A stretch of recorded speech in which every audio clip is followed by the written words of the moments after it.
अस्सलामु अलैकुम वारहमतुल्लाहि वबरकातुहू। मैं हूं अदनान सिद्दीकी और आज हम बात करेंगे सहीह अल बुखारी की दूसरी हदीस के बारे में। वो मशहूर हदीस अमाल का दारोमदार नियतों पर है। अब देखिए, ये हदीस जितनी छोटी है उतनी ही गहरी भी है। इसे हजरत उमर इब्न अल खत्ताब रज़ियल्लाहु अन्हु ने बयान किया और ये हदीस इस्लामी सोच और अमल की बुनियाद बन गई है। थोड़ा सा बैकग्राउंड दे दूं, ये हदीस उस वक़्त बयान की गई जब बहुत से लोग इस्लाम में दाखिल हो रहे थे और उनके अमल की असलियत यानी उनकी नीयत सवाल बन गई थी। हजरत उमर ने इसे बयान किया और इमाम बुखारी ने इसे अपनी किताब के शुरू में रखा ताकि हर पढ़ने वाला समझ जाए कि इस्लाम में हर चीज की बुनियाद नीयत है। अब मैं आपको अपनी कम्युनिटी वर्क से एक वाकया सुनाता हूं। एक बार हमारे चैरिटी प्रोजेक्ट में दो ग्रुप्स के बीच टेंशन हो गई थी। दोनों का मकसद नेक था, लेकिन एक ग्रुप को लगा कि दूसरा ग्रुप सिर्फ नाम कमाने के लिए काम कर रहा है। हमने बैठकर नियतों की बात की और जब सबने अपनी नीयत साफ की तो प्रोजेक्ट में बरकत आ गई। यानी नीयत की सफाई ने सबको एक कर दिया। तो ये हदीस सिर्फ किताबों में पढ़ने के लिए नहीं है, ये हमारी रोजमर्रा की जिंदगी में भी उतनी ही अहम है। अब जरा बात करते हैं उल्मा ने इस हदीस को कैसे समझा और इस्लामी फिक्ह में इसका क्या रोल है। देखिए, बड़े बड़े स्कॉलर्स इमाम शाफई, इमाम मालिक, इमाम अहमद, सबका कहना है कि ये हदीस इस्लामी शरीयत की जड़ है। इबादत हो या मुआमलात, हर चीज में नियत का रोल है। मिसाल के तौर पर, अगर कोई नमाज पढ़ रहा है लेकिन उसका मकसद लोगों को दिखाना है तो उसकी नमाज अल्लाह के यहां कबूल नहीं।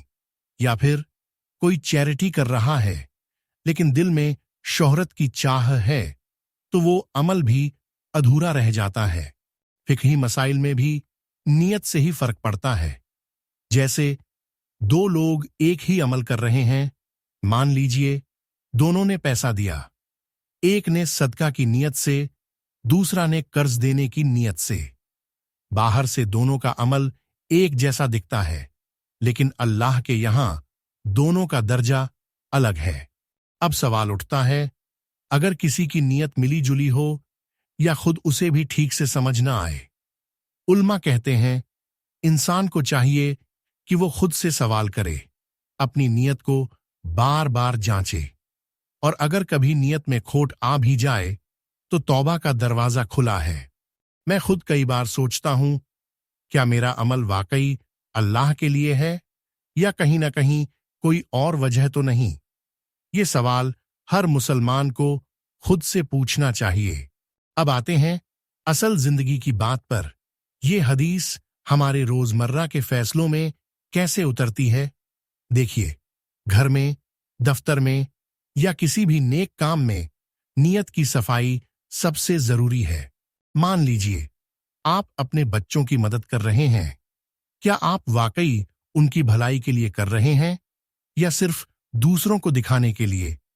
या ऑफिस में अगर आप किसी की मदद करते हैं तो क्या मकसद है। खुद एहतसाब यानी सेल्फ रिफ्लेक्शन बहुत जरूरी है।